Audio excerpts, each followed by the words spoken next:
Welcome to the Statler Financial Radio Show with Philip Statler. Have a question for the show or need assistance with your retirement plan? Give Philip a call today. 863-285-3815. 863-285-3815. How do we get ahead of rising costs in retirement? It's a question a lot of you have right now, and we'll get some insights from Philip Statler on that here in just a few minutes. First, we're going to hear the latest news on Social Security benefits next year and inflation spreading to become a global fight. We're so glad you're here with us today on the Statler Financial Radio Show with Philip Statler. He is, of course, president and CEO of Statler Financial Services in Sebring, and I am Jen Rezac alongside. And Philip, we have a lot to get to here today about inflation. There's a lot going on. I hope you're ready for it. I hope you're doing great this weekend. Man, I'm telling you, it's inflation. It just cannot stop for some reason, as much as the Fed's trying, and we'll talk about that here in this segment. But it's just, it's an issue. I mean, you go to the grocery store and it's just terrible, Jen. It's, yeah, and it is. I try not to go because I get so frustrated. Yeah. Well, when I've got too many kids at home that I have no choice but to be at the grocery store on a regular basis. Huh? That's right. But yeah, you're right. It is all over the place. I do want to start really quickly with some of the news that we just got recently from the Social Security Administration that benefits will be going up by 8.7% for next year. So, of course, Philip, that sounds like good news for people receiving Social Security. But we're going to talk today about why there's such a big increase in benefits. We don't want to lose sight of that.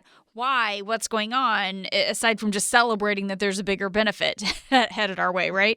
You're right. I mean, correct me if I'm wrong, but I think this is the biggest increase in history. It's pretty big, yeah. Security Administration, 8.7%.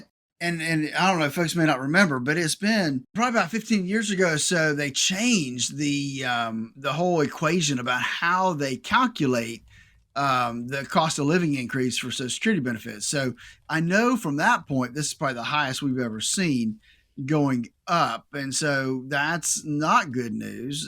One good little sliver of good news, though, Jen, is that they're actually going to decrease the Medicare Part B premium. Right. I think it's $7 a month. Now, that's the first time, I think, in history that we've seen the Medicare premiums go down instead of up. Wow. Yeah. I think that's kind of newsworthy in and of itself. And of course, you know, we are experiencing this record high inflation here in the U.S. But the thing is, this isn't just a concern over here. It's also an issue in other parts of the world. So we're going to continue focusing a little bit on what's going on with inflation here today, Philip. You know, we there's a lot going on over in Britain as well. Keir Starmer is the leader of the Labour Party over in Britain. And I think for so many people looking at their mortgage payments, worried about whether they can now afford to pay them, they're not just frustrated but angry because the government has lost control of the economy. I mean, I just wanted to hear the British accent, but I'm sure you have some other thoughts on that as well. And here's one more, and then we'll get some feedback from you here on the issue. Inflation becoming really a global fight beyond the U.S. and Europe, actually. Mark Hamrick is a senior economic analyst with Bankrate.com. We're seeing an extraordinary series of moves by central banks around the world, and not exclusive to Europe, but in places such as Indonesia and the Philippines, moving their benchmark interest rates up. And this is all in reaction to a common foe, which is inflation. This is everywhere. This is really a global fight now when we're looking at these rising prices and then trying to figure out what to do to bring it back under control. It is a global fight. And matter of fact, it's interesting because, you know, on my daily show, we talked about the whole headline of Europe. Europe is basically pointing the finger right at our Federal Reserve and saying it's your fault that we have this global recession or this global inflation because you keep raising interest rates way too fast and not seeing what the results are going to be before you go raising them again. I mean, there was some harsh words thrown from the European Bank to the Federal Reserve here in the United States this past week. So what advice do you have for people back over here, like here in Florida, who are worried about issues like inflation and then this idea of a global recession? Well, I think we have to be prepared, and that's the thing. We don't get these things very often, and let's face it, it's been, 30 or 40 years since, or probably 40-something years since we've had inflation like this, and we've gotten spoiled. No doubt, because we've been in such a low inflationary period for so long that these big bursts are painful. And so I think that, one, I don't know that anybody could actually prepare for this large of an increase in inflation, but we can always prepare for two things. One, we can be prepared for a recession, which also gives you a bear market, and we can be prepared for some inflation. And so when we build out our income plans, that's one of the things we do. We're making sure that we're cognizant of what inflation could be, and we're putting some raises in there to help compensate for those increases in inflation.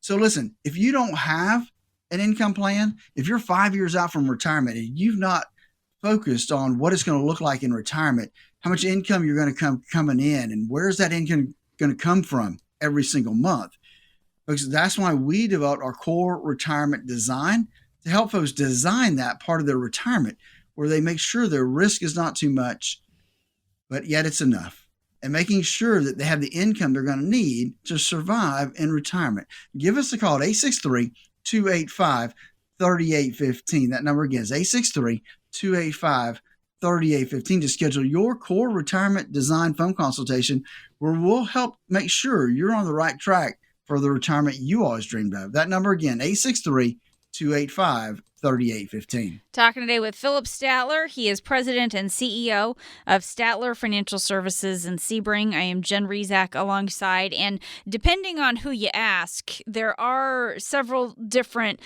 reasons why we are continuing to see high inflation here in the U.S. and what really has brought this on. I know there's a lot of debate about what to do with it, but Philip, looking back at the beginning of it, here is U.S. House Minority Leader Kevin McCarthy. You're living through 12 months with only 11 months pay now because inflation is so high. We warned the Democrats not to do that American Rescue Plan, but it wasn't just us warning them. Larry Summers, a Secretary of Treasury Democrat, told them don't do it, you'd bring inflation. So, I mean, there's all sorts of reasons as to what really made it worse than what some people thought it would have been without some of this additional government spending, right? You're absolutely right. We had already spent, before they passed that bill, and I don't even know what the total price tag was on that bill, but I know that the whole COVID relief, those three pieces of legislation, and not just the Democrats, the Republicans as well. It started under the Trump administration with two of those spending bills, and then Biden passed another one. But between those three bills, Jen, it was over $5 trillion of additional debt because we didn't have that money. So they had to go print it, right, and borrow it. And that way we could send it out. So, yeah, definitely not a good thing. Yeah, we've seen all these big federal spending packages during and right after the pandemic, and that is cause for concern for a lot of people. Talk a little bit about what you say about increased government debt as one of those legislative risks for retirees. Sometimes we don't want to lose sight of the fact that, Philip, there's this thing called legislative risk that can impact our individual retirements. I'm not sure exactly where that's going to land, but I know that when they were talking about, you heard Kevin McCarthy talking about the American Rescue Plan and how much that was going to add to inflation. And obviously, depending upon what side of the aisle you're on, will determine what you think. But from the more conservative economists, feel like it added about 3 percentage points to our inflation number. The other side of the aisle agrees that it did increase inflation, which is a good thing, that everybody agrees that it did increase inflation. Right. But they think it was only 1 or 2%, not the 3% that the conservatives feel. But nonetheless, it's definitely put more impact into inflation than if they had not passed it. Yeah. I mean, it definitely has been an impact. Are there other legislative or regulatory risks that retirees should be aware of? Just the types of things that can happen in Congress that can end up having an impact on our retirements? Well, I mean, I think that there's a couple things. One is when they start talking about cutting taxes or raising taxes, right?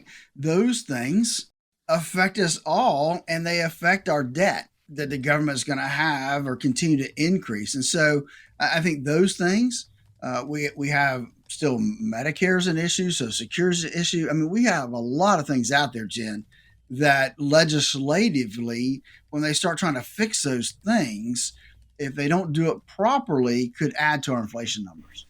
Hopefully, we won't always see inflation this high, but the fact is costs will continue to rise throughout our retirement. Some of these other changes that you were just mentioning, we do need to keep an eye out on these things. How do we get ahead of things like inflation so we don't have to cut back on our lifestyle? Well, I think that a couple of things we need to look at. One is this inflation happens to be parallel with a bear market. And so a lot of people are really feeling pinched because their portfolios are going down and inflation's going up. The cost of everything's going up. So if they're having to pull money out of their portfolio to go spend for these extra things, that's problematic. So we want to make sure that when we build an income plan, we're building it so that we're not necessarily taking money out of the market as the market's going down. And I think that's an issue with most of the folks out there when they start looking at where their income's coming from. And really, when we talk about things like inflation, it is no longer the silent killer of retirements. This is not just a financial concept we talk about. This is something, Philip, that we have been seeing and feeling for months, and it's really an issue that we need to get ahead of, right? It's reality. You know, and the reality is that inflation never sleeps. I mean, we never... I can't remember hardly it going backwards, right? It doesn't stop. It just keeps ramping up. Now it could slow down, but it just never goes away. And if you want to maintain your current standard of living in retirement, you have to understand what rising inflation can do to your retirement and how you can help protect yourself and your savings. So today I'm offering a no cost, no obligation analysis, a phone consultation where we'll walk through where you are, what that looks like for you, and what things you're doing right, what things you may need to fix for inflation. Because there's a lot of things that erode your retirement, not just inflation, taxes, this stock market volatility that we just seem to can't get past, tax increases, rising healthcare costs, all these things are a problem when you get in retirement. Give us a call at 863-285-3815 to schedule your no cost, no obligation phone consultation where we'll walk through, talk about our core retirement design to make sure your retirement is on the path that you need it to be on. Again, that number is 863-285-3815. Give us a call, no cost, no obligation phone consultation. We'll give you 30 minutes of our time, answer any questions you may have, and make sure you're on the right path. That number one more time, 863-285-3815. This is the Statler Financial Radio Show with Philip Statler. We'll be back. Stay with us. Turn your plans of yesterday into yes today. Don't wait another day for a routine checkup of your retirement plans. Call Statler Financial Services, 863-285-3815. That's 863-285-3815. This is your captain speaking. We're expecting fair skies, a smooth flight, and about a 85% chance or so of making it to our destination. So sit back, relax, and enjoy the rest of the flight. Would you stay on that plane?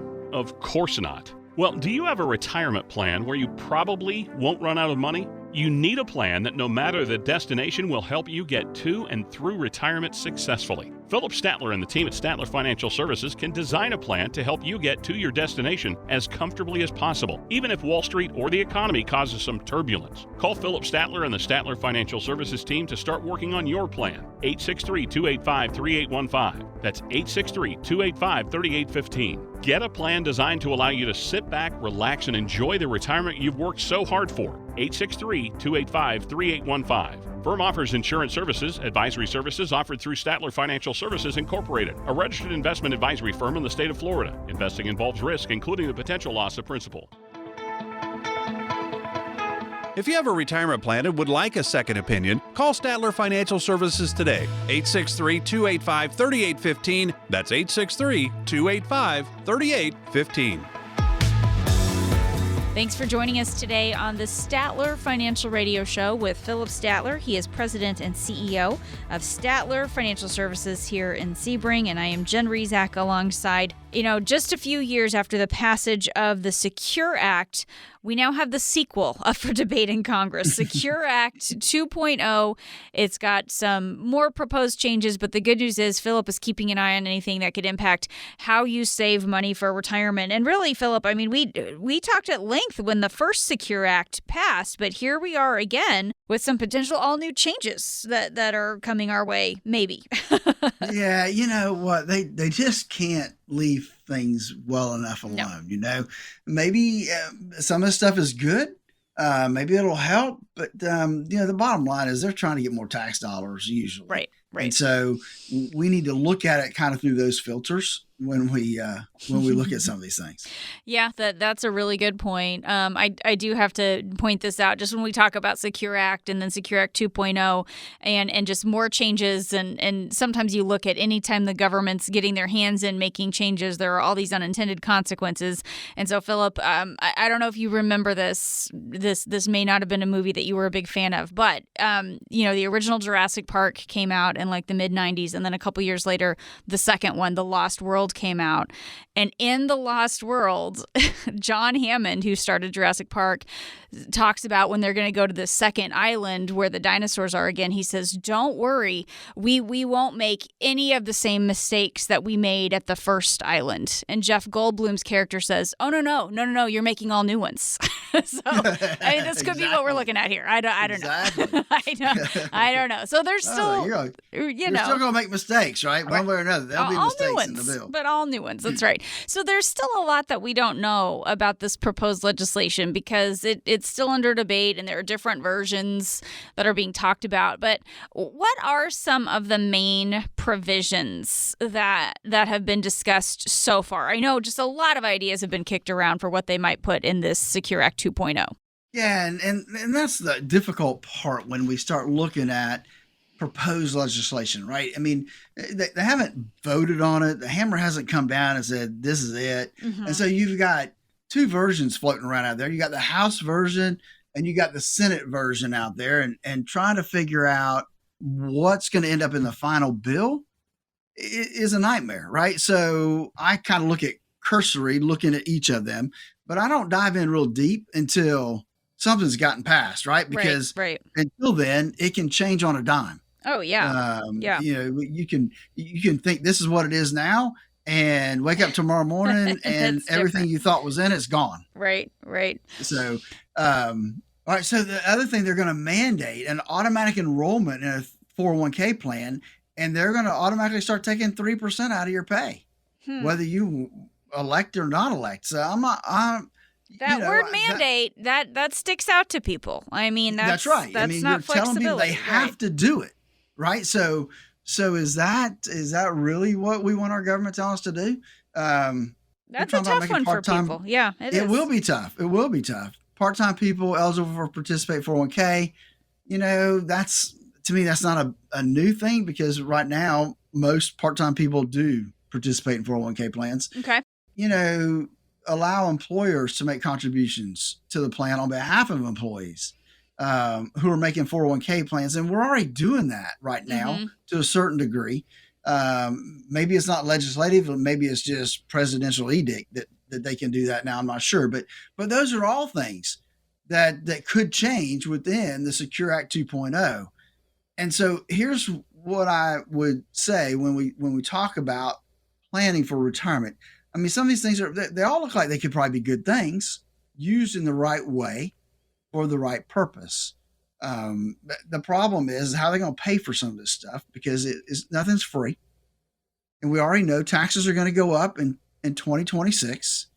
So what's your plan for rising taxes? Again, that's why we developed our core retirement, looking at ways to be as tax efficient as possible. Give us a call at 863-285-3815, and let's make sure that you're paying the least amount of taxes possible on your retirement savings. Don't forget that taxes are going up. We want to be making sure we're doing the best we can with taxes. That number is 863-285-3815. Talking today with Philip Statler. He is president and CEO of Statler Financial Services. I am Jen Rezac alongside that number again, 863-285-3815. So, Philip, you just went through some of the changes that have been proposed with Secure Act 2.0. Again, end of 2019, start of 2020 is when we had the first Secure Act, and it did some things like push back the required minimum distribution age. What are some other possible changes that we might see in Secure Act 2.0 now that Congress is talking about a sequel or a do-over? I don't know if we call it a sequel or a do-over. So I think that one of the things that caught my eye was increasing, right now, if you're over 50, there's a catch-up contribution that you can make to your IRA or your 401k, either one.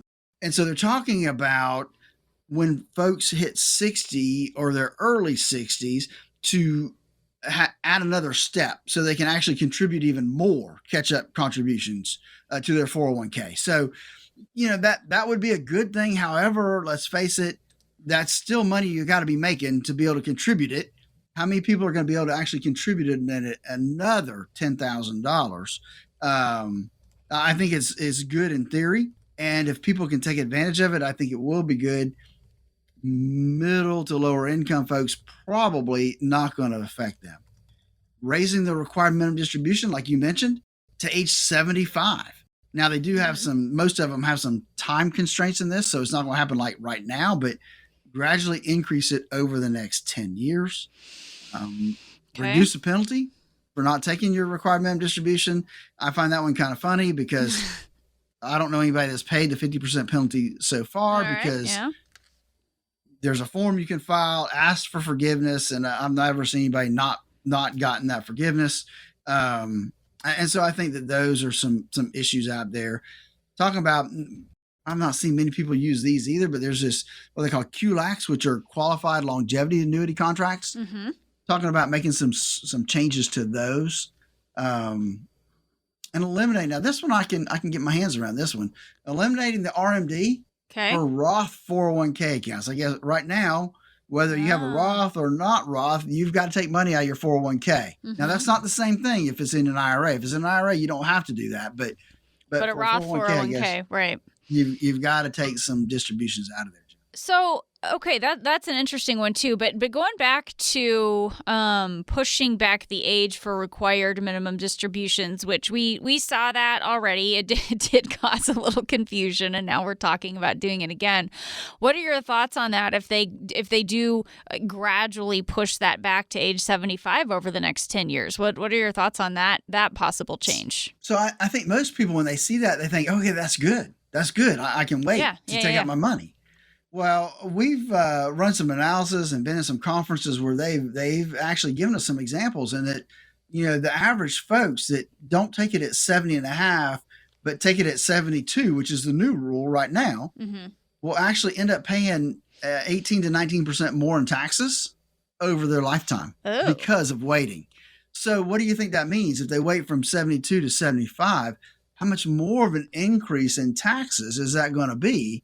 That the IRS is going to have their hands waiting for. So I think that from a tax standpoint, that's not good news.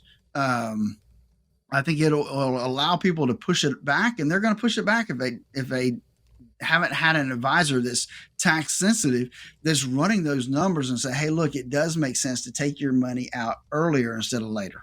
And then, okay, I want to go back to, you were talking about, the reducing the penalty for not taking your RMD. It makes sense if this is something that doesn't impact a ton of people anyway, but it does always sound like a good thing to have penalties reduced. I guess the main thing is we just want to be able to know the rules so we can avoid those penalties to begin with. We we don't want that to be an impact on our nest egg, right? Is having penalties take away That's more right. of that. We don't want to have to pay that 50% penalty or the new 25% penalty they're talking about now. And I think that the IRS is setting themselves up to be able to charge people that penalty. Granted, it has not been getting done, but they have gotten some of the framework in place now where they could do that. Because now your custodian, not only do they report what the balance is in your IRA, but they also report to the IRS what your required minimum distribution was supposed to be for that year. And so there is a mechanism now where they could do some matching on that. They're not, but they could. And so I think that's something we need to be aware of. Right. And really, we just, like I said, we don't want things like steep penalties, also potentially higher taxes, Philip, just swiping away at your savings, because what it will do is it will leave you with a fraction of the money you were counting on for retirement. And that's not a position that anybody wants to be in. No, you don't. And if you make a mistake with your required minimum distribution from your IRA or other retirement accounts, you don't calculate it properly, the penalty for not taking that amount is 50% of what you should have taken or what you didn't take. And the penalty is in addition to the amount of taxes that you have to pay on that. So you need to understand the timing of your required minimum distributions, because they can push you into a higher tax bracket. Yep. They can trigger taxes on your Social Security benefits that are higher. And here's a killer that people don't think about. It can cause you to pay a higher Medicare premium surtax if you're not careful. Imagine how fast your savings would shrink if you had rack up all those penalties and those extra taxes going forward. Listen, folks, give us a call, 863-285-3815. Schedule a 30-minute, no obligation phone consultation where we'll walk through these different things and make sure that you are on track with your retirement and heading in the right direction from a tax point, from a risk point, and from an income standpoint. Give us a call, 863-285-3815. We don't want anybody paying more taxes than they have to. Again, that number is 863-285-3815. Talking today with Philip Statler. He is president and CEO of Statler Financial Services. More to come on how the Secure Act 2.0 could impact you and your retirement in just a moment. From the pitch, swung at a little too soon. Strike three, you're out. To the joke told at the wrong time. To barely missing your connecting flight. This is the final boarding call for Flight 109 to Chicago. Timing is everything. The same is true for your Social Security benefits. Take them too soon and you can leave a lot of money on the table. Take them too late and you might spend down too much of your savings. Everybody's situation can be different, but taking your Social Security benefits at the right time is important for your retirement success. Philip Statler at Statler Financial understands Social Security and can help you make decisions that are best for you and your retirement dreams. Call 863-285-3815 to start optimizing your benefits. With Social Security, timing is everything, so don't delay. Call Philip Statler at Statler Financial today. 863-285-3815. That's 863-285-3815. Our firm offers insurance services and is not affiliated with the U.S. government. Advisory services offered through Statler Financial Services, Inc., a registered investment advisory firm in the state of Florida.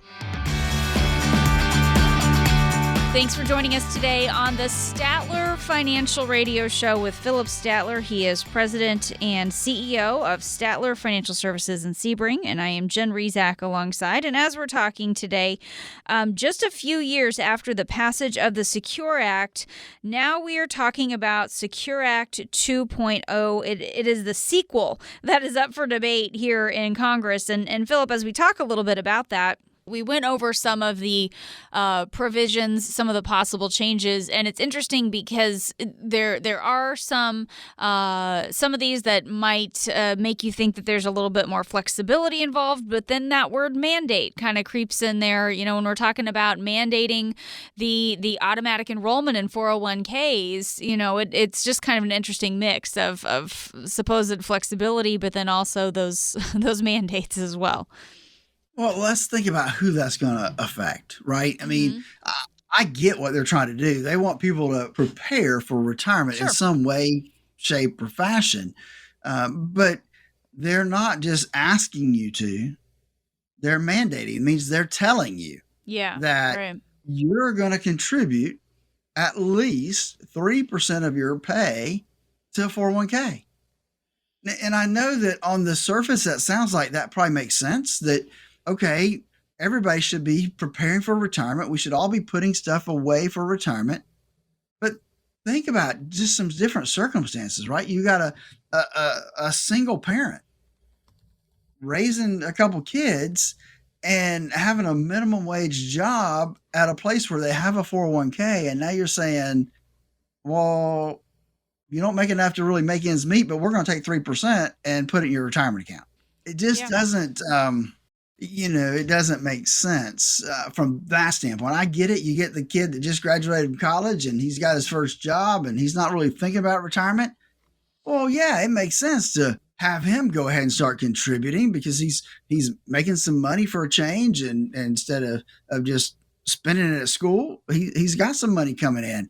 Maybe he can afford to that 3% or more into his 401k account. But I think that when our government starts mandating that we put money away for retirement, now don't get me wrong, I understand the whole idea, but it's the mandate that I have an issue with. Right. Because they don't talk anywhere in there about opting out or having the ability to come back after they take it out the first time to say, oh, no, I can't afford that. And there's an opt-out form.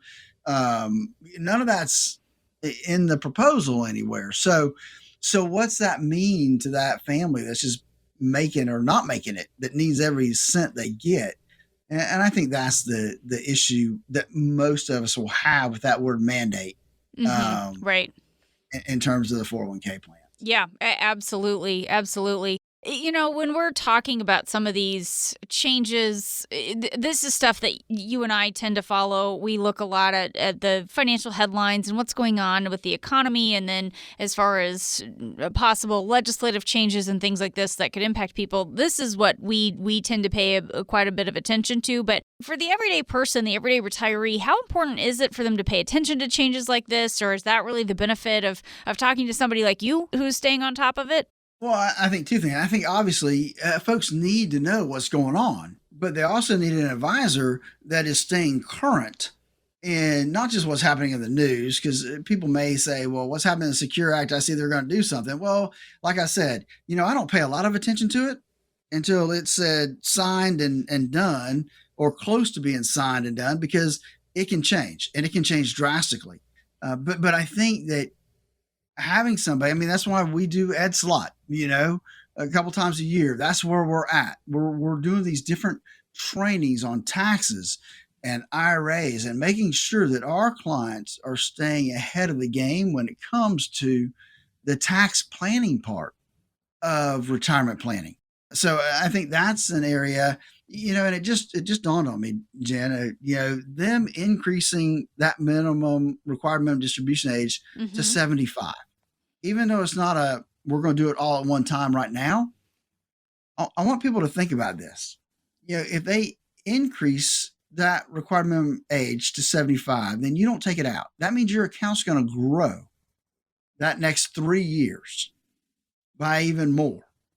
And so that means when you do have to take it out, you're going to have to take out more, which is going to push you into a higher tax bracket, because taxes are going to go up, folks. No way around it. They're going up. We know in 2026 they're automatically going up, but they're going to go up from there too.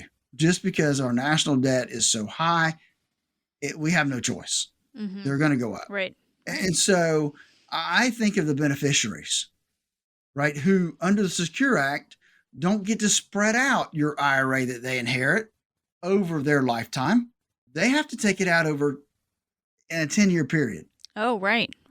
So think about what that might do to them.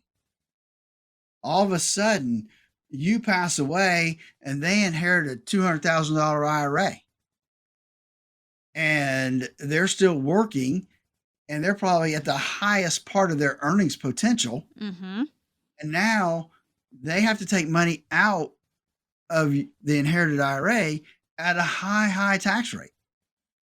It just doesn't make a lot of sense to me to wait. Now, I know they're giving you that opportunity in this, but even 70.5 to 72, we need to be doing as much as we can to reduce that IRA, get as much tax advantage out of it as we can today so that we're not paying more taxes down the road. Yeah, we do want to stay on top of that. We do need to be aware of all of this. Now, the main goal, the stated goal, Philip, for the Secure Act is to help more people do a better job saving for retirement. I think that's what, they were saying that this is supposed to do. So let's just kind of back up for a second.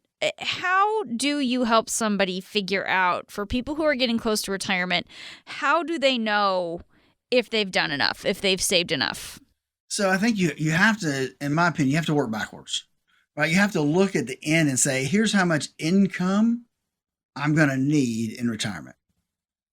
And once you kind of get that idea, and if you're 5 years out from retirement, you should be able to start to get a decent idea of what that's going to look like. Mm-hmm. Is the house going to be paid off? The credit cards all going to be paid off. Am I going to be debt free when I retire? Well, okay, then here's what it's going to take for me to live. If I'm not going to be debt free, what am I going to have in payments that I got to account for to make sure I have enough income coming in? So we need that income. What income are we going to need to live the retirement we want to live? Taking into consideration that we got Social Security coming in. If you have a pension coming in, we have a pension. What is the net, what I call the net shortfall? What is that net gap in income we have to fill? Mm-hmm. And once we know what that is, then we can go back and say, okay, here's how much we need in order to fulfill that. Mm-hmm. And here's the plan that will work to make that happen. Too many people think I need $500,000, I need $1 million, I need $2 million to retire. And maybe you do, but you don't know until you run the numbers and you put all that stuff in to determine what does that final number really look like. Right. And aside from having enough saved, let's just spend a few minutes on this here, Philip, before our next break. Talk about what else goes into a comprehensive retirement income plan, because this whole conversation about the Secure Act, this is all about how do we help people save? How do we make sure that we're saving enough? That's only one step. What else do we need to think about when we're trying to prepare for retirement? So we need to, the one thing nobody likes to do, and that's kind of put together a budget. Mm-hmm. And if you don't want to put together a budget, then you need to err on the high side, right? You need to say, okay, if I net $50,000 a year now between my wife and I, then I need $50,000 when I retire, mm-hmm. right? I mean, that's the deal. If you don't want to do the work, then you just have to assume that you're going to need the same income minus some tax complications, like you're not going to have to pay Social Security anymore, and you're not all your Social Security to be taxable. So there's some adjustments that have to be made, but in general, that'll give you an idea. And then so we kind of know where our income is going to come from, and we got a target to shoot for. And then we just have to put that plan in place, taking into consideration that when we pull money out of our retirement accounts, there are tax consequences. As Ed Slott says, that IRA is not all yours. That 401k is not all yours. Mm-hmm. Uncle Sam owns part of it. The problem is we don't know exactly how much he owns, and because we don't know what tax bracket you're going to be in. So maybe it's 0, maybe it's 35%. We don't know until that day you pull it out. So I think that that's an issue that folks need to realize.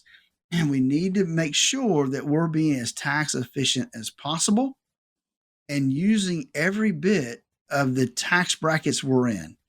I sit down with folks all the time that aren't using their tax brackets to their full benefit. In other words, they're leaving money in their IRAs or their 401ks when they could be taking it out and paying a small amount of tax now where they may have to pay more later.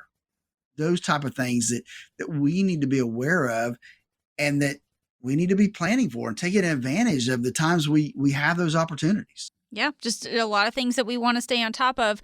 And the reality is, Philip, when you talk about thinking about things like what's going on with our taxes, thinking about what's going on with our income, that budget is such a good first step, but then there are so many other things that we want to make sure that we have in place. And nearly 70% of Americans, Philip, are missing that written financial plan. And people who don't have that, they do tend to feel less confident about their future. Yeah, I know a lot of you are really worried that you haven't saved enough, or that you won't even be able to retire. I mean, that's a big conversation here lately. And I know that most of you don't have a written retirement income plan in place. And that written retirement income plan can help you feel more financially stable and more financially secure. So you don't have to be one of those folks that worry about, will the money last as long as we do? Or can I afford to retire? We have a process in place to help you put together that income plan and put together that strategy.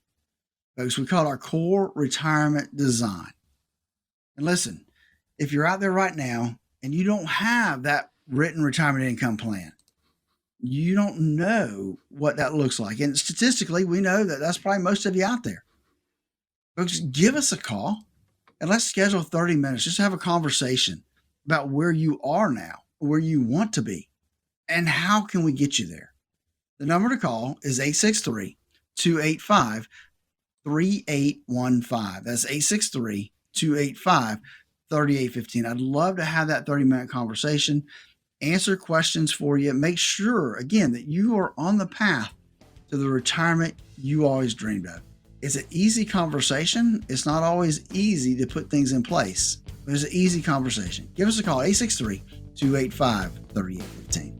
This is the Statler Financial Radio Show with Philip Statler. More insights from Philip coming up next. Stay with us. This is your captain speaking. We're expecting fair skies, a smooth flight, and about a 85% chance or so of making it to our destination. So sit back, relax, and enjoy the rest of the flight. Would you stay on that plane?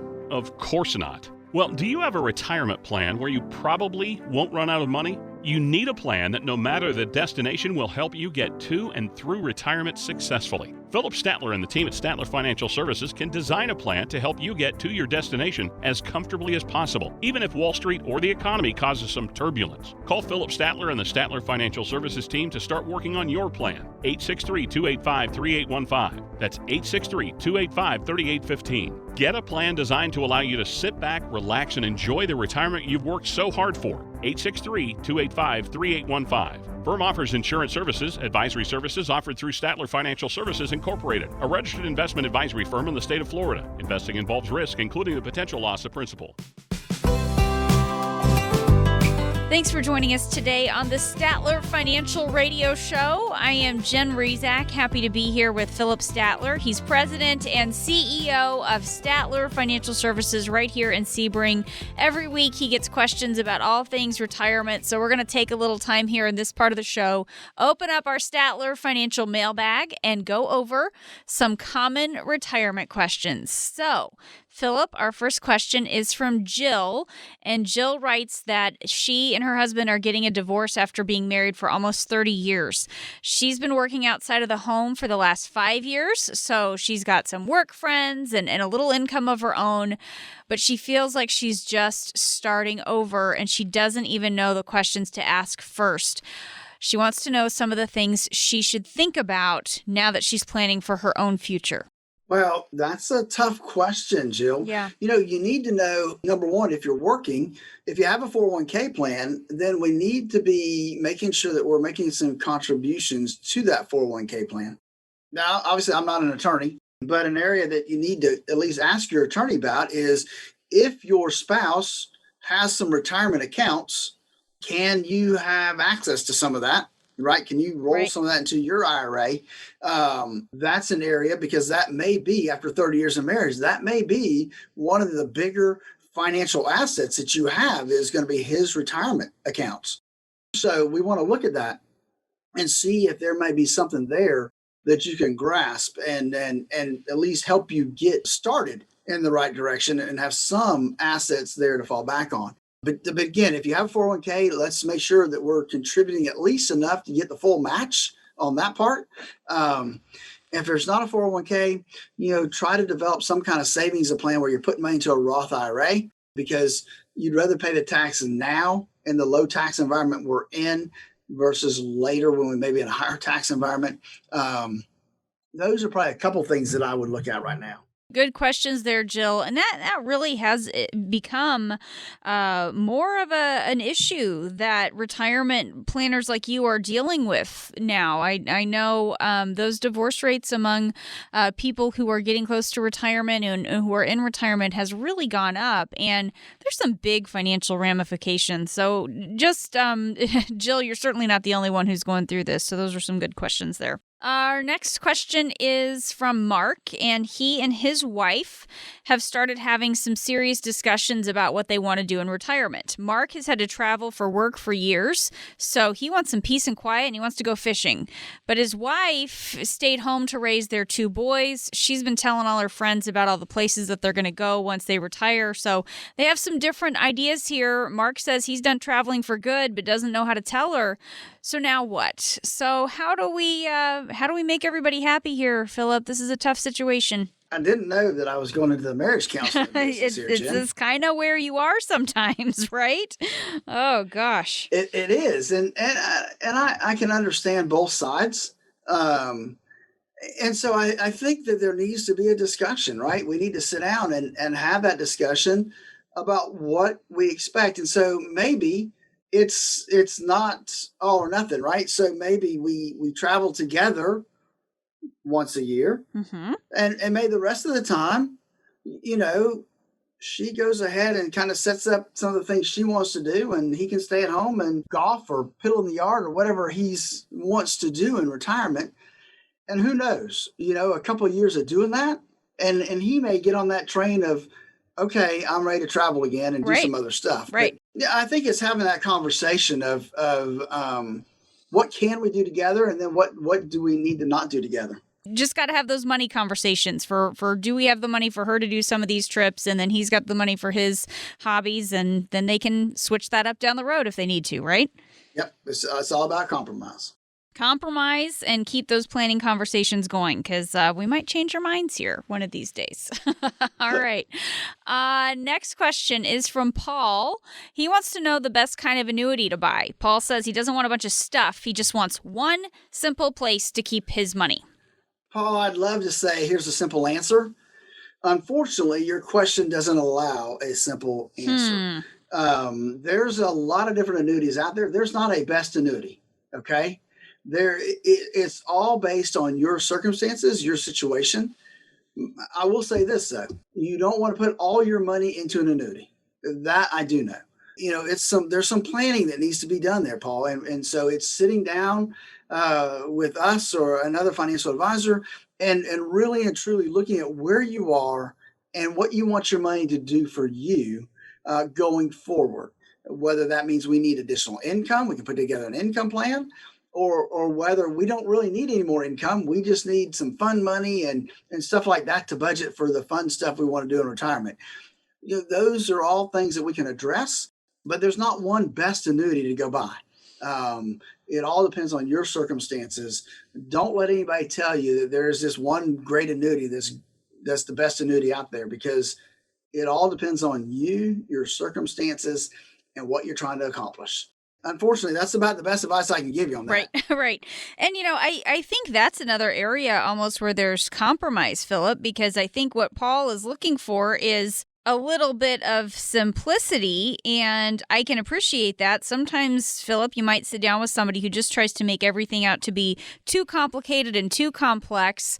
And really, that's kind of where you fall. You want it to be simple for people. It's not rocket science. They need to be able to understand it without overcomplicating it, but just recognizing that too simple is kind of a bit of a danger zone too, right? It is. So we want to make sure that we use the right tools for your circumstances, right? And so what you're telling me is you want simple, and I get that, but we also need to be careful in how we arrange things, because we don't know what tomorrow holds.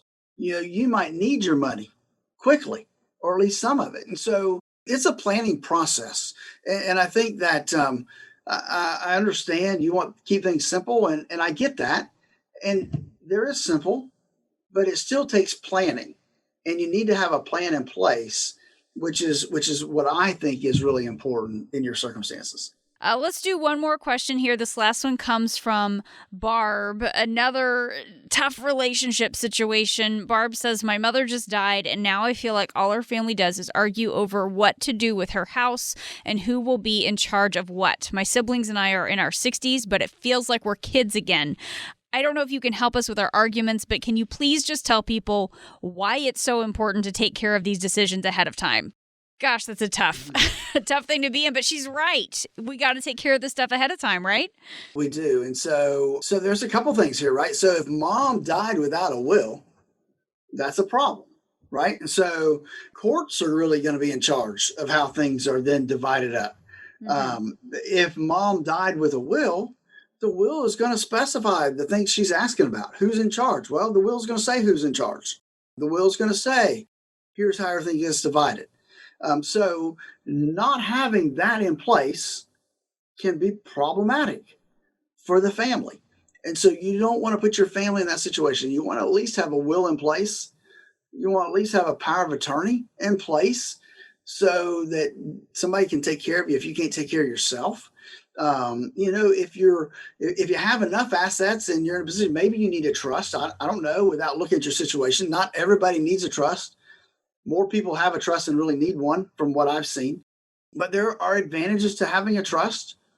There could be some advantages of not having a trust, depending on your circumstances. And so that's one of those things that is very dependent upon where you're at and what you're trying to accomplish.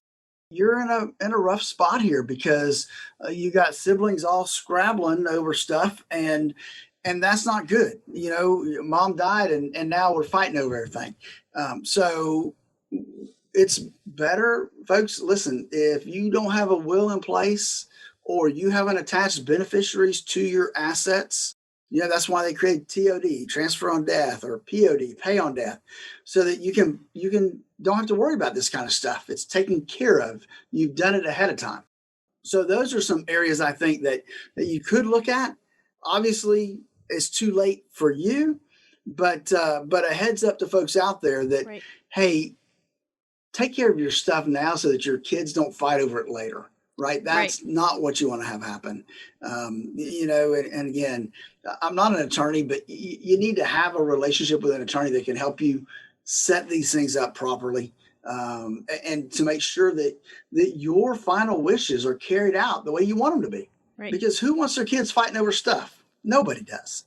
Yeah, but they're doing it. Happens. That's right, and they're doing it because you didn't take action to prevent it. And you could have. So Philip, I think that the big message for a lot of people here is just get that planning done. So tell us how we can get in touch with somebody like you to get started on identifying what all the weak spots are and what's going on with our money, what's missing, and how do we get everything in place so we don't leave a mess for our kids. Absolutely, Jim. They can give us a call. I mean, that's something we do all the time for folks is walk them through that process. Give us a call at 863-285-3815. That's 863-285-3815. Or, Jim, they can go to my website, statlerfinancial.com. There's a link to my calendar right there. This is the Statler Financial Radio Show. That's all the time we have for this week, but be sure to tune in again next time for more insights from Philip. We'll talk to you then. Turn your plans of yesterday into yes today. Don't wait another day for a routine checkup of your retirement plans. Call Statler Financial Services, 863-285-3815. That's 863-285-3815.